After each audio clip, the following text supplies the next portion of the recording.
Hi, what's up mga karanda? This is Gay Paris, ang siklista Pilipina ng Pangasinan. And for today's video, we will be unboxing one of our headphones na gagamitin natin sa mga ride natin. And I'll be presenting to you this Podmate S30. Kaya guys, samahan niyo po ako sa vlog for today. And syempre, pag di ka pa nakasubscribe, subscribe ka muna. Don't skip ads. Let's go! So guys, ito yung i-unbox natin today. This is the Podmate S30 and I will be giving a review with this kasi gagamitin natin siya sa mga run and bike vlogs natin. And syempre, pwede rin naman natin gamitin siya in everyday use when you're talking to your loved ones or sa phone, gano'n. So guys, this is the bone conduction headphones which is from Podmate. And ang gamit natin is yung S30 Bone Conduction Sports Headphone. So, napaka bago siya sa atin kasi it's a bone conduction device and it's not directly sa eardrums natin. So, yan guys. Ito na yung ating Podmate S30. Yan. So, yan guys. So, ito na yung ating Podmate S30. And of course guys, niresearch ko rin to kung paano ba nag-workout yung bone conduction headphones natin. Kasi ito, it is very different dun sa ginagamit nating earphones na pinaplug sa ating ears. So guys, itong bone conduction, it actually does not go directly sa eardrums natin. It transmit vibration going sa cochlea. So ngayon guys, explain ko pa sa inyo kung how it works. So tara, let's go! So mga karanda, this is the Podmate S30 Bone Conduction Headphones which is born for sports. So here inside, we can see that, yeah, we have the instructions here.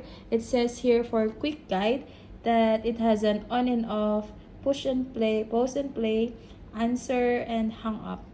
So you can just see here yung mga instructions niya guys. And of course, very multifunction keystone siya with Q light, charging interface, and microphone. So we can also use this if someone is calling you. And with this, we have the earphones itself. Yan. Earphones itself, guys. Podmate. Dito ilalagay yung charge port niya. Yan. And dito rin, switch on and off. Yan. May kasama na rin siyang chargers. Yan. Charger, guys. Na C-type. And of course, itong earplugs. So, paano nga ba natin siya ilalagay? Napaka-easy lang niya, guys. Kasi, ang port niya is C-type yung port niya. So, may mga cellphones kayong C-type. Pwede niya siya. Pero meron din, what's in the box din kasi is meron na siyang charger. So, ganyan lang. Tapos, ilalagay lang natin to sa ano natin, sa may ear natin banda. Yan. So, ganyan na lang siya, guys. So, kung makikita nyo siya, guys, hindi siya directly sa eardrums natin. Yan. Sa papasok dyan, diba? So, nandito siya sa may anterior ear area natin. And, syempre, may bone conduction siya dyan. And, syempre, ito rin, dito sa side na to. So, napakaganda niya kasi nga, directly na siya sa, ano natin, sa bones natin. Hindi siya directly papasok dito sa eardrums natin. So, pag narinig niyo yung music, very nice na lang siya and nagtatransmit na lang siya ng vibration going sa cochlea natin. Yan. So, ganito siya gamitin. Okay, guys, gagamitin ko siya sa ride ko today. Taya, samahan niyo po ako. Let's go!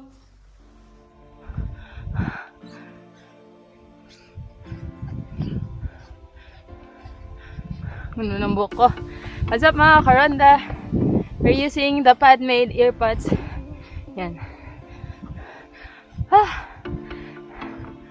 Mga karanda, this headphone is focused on audio and electronic innovative products and endorse healthy ways to empower life with technology, and it is best used when cycling and running and other stuff. So Podmate is committed to accelerating and delivering high quality consumer electronic products from even concept stage. So this is founded based on Hong Kong but still established during 1994. Ito na yung mga uso ngayon mga karonda, lalo na pag gusto mo pang marinig yung surrounding areas mo.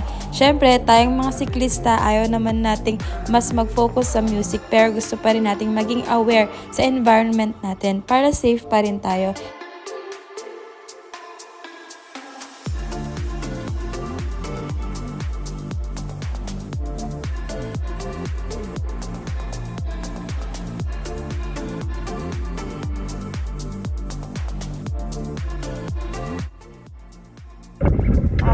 punas lang.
Ayun na nga mga karanda, so pababa na tayo. Short ride lang naman tayo for today. And di tayo nakaabot sa tuktok kasi nga may pasok pa tayo. And yan, ang ganda lang ng view dito. And ito yung pinaka-favorite road ko, yung Jabilafit. Kasi wala masyadong dumadaan na sasakyan. Ahon pa to, and of course, ispalto yung daan. Kaya diba, swak na swak, lalo na sa mga nag-iinsayo. Tingnan eh. Naggago mo na dyan. Mama. Gamgamit kayo talaga di... Bike shop. Bike shop. Patira rin ata tumang mo. At ang brake pad na. Ang init ng rim nito. Kinakababad sa preno. Siyempre, kasi labo mababa nga bakit. Padad nga bakit. Grabe yung chemical. Bakit ganun? Bike check! So, tayo magpapalit ng wheel set. Thank you! Dahil, nasa picture ako nung kakapal. Ayoko. Snacks wheel set. And, dahil may karera tayo soon, kailangan natin ng magandang wheel set. Set taban. Sa ating bati na atin. Madaling na tawagan natin eh. Tawagan messenger. Dagarti ka na natin. Ang bumaba dyan. Ako mauray na. One day ka na natin. Oh, na pinagbayag. Ang pangit naman na ng ano ko na. Ay, kala ko. Once in a lifetime. Yes mga karanda, pauwi na rin tayo dito. And of course, gamit pa rin natin yung Padmade S30 Bone Conduction headphones na very lightweight. And hindi ko ramdam na para akong may earphones talaga na nakasaksak sa eardrums ko. Kaya ito, napakaganda sa mga sporty, lalo na pag siklista ka and of course pag runner ka. Ginamit ko din to nung tumatakbo ako. And of course kasi may sasalan kasi tayong duathlon. Kaso soon pa siya and to be announced. And yan, napakaganda nung Padmade na gamit natin. And of course, handy rin siya. Ayun na nga mga karanda, when using this bone conduction headphones, napakagaling niya nga kasi ginamit ko siya sa running and cycling na journey ko. And makikita nyo sa mga videos ko na pinili natin is napakagaling kasi you can also hear yung surrounding areas mo. Hindi siya yung directly na nakaplug kasi sa eardrums mo, which really blocks yung sound waves. Kaya dito naman, magiging aware ka pa rin naman sa sa surrounding area mo. And guys, gabi lang kasi ang galing lang nitong ng ear headphones na to kasi pwede rin ito sa may mga conduction hearing loss, meaning pag may mga impairment sa ears mo na totally deaf pero nagagamit nila to. And FYI mga karanda, alam nyo ba na si Beth Hoben yung nag-discover ng bone conduction na headphones kasi ginamit niya to sa pagpe-play niya ng piano, and of course ginamit niya yung vibration ng bones niya directly, nagtatransmit siya going sa ating cochlea. So napakaganda nito kasi nga guys, pwede rin siyang gamitin sa mga may conduction hearing loss and sa mga deaf people, but not totally deaf kasi may iba't ibang klase ng mga hearing loss, and we will not tackle that.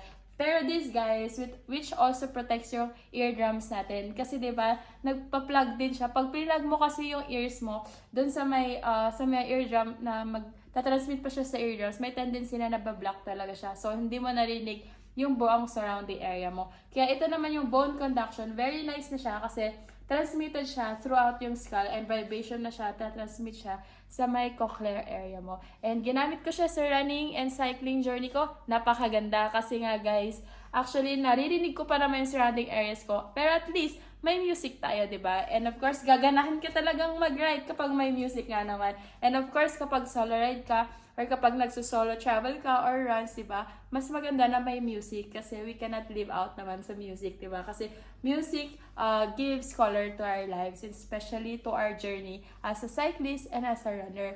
You can link on my description box below if you want to purchase one of these.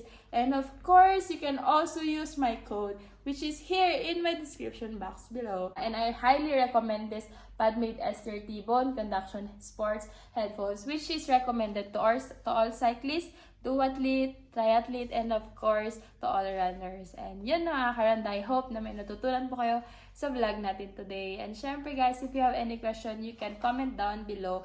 And yun, mga karanda, thank you guys for watching my vlog. I hope to see you again on my next vlog. Like, share, comment, subscribe, and click the notification bell button for more updates ng videos ko. God bless!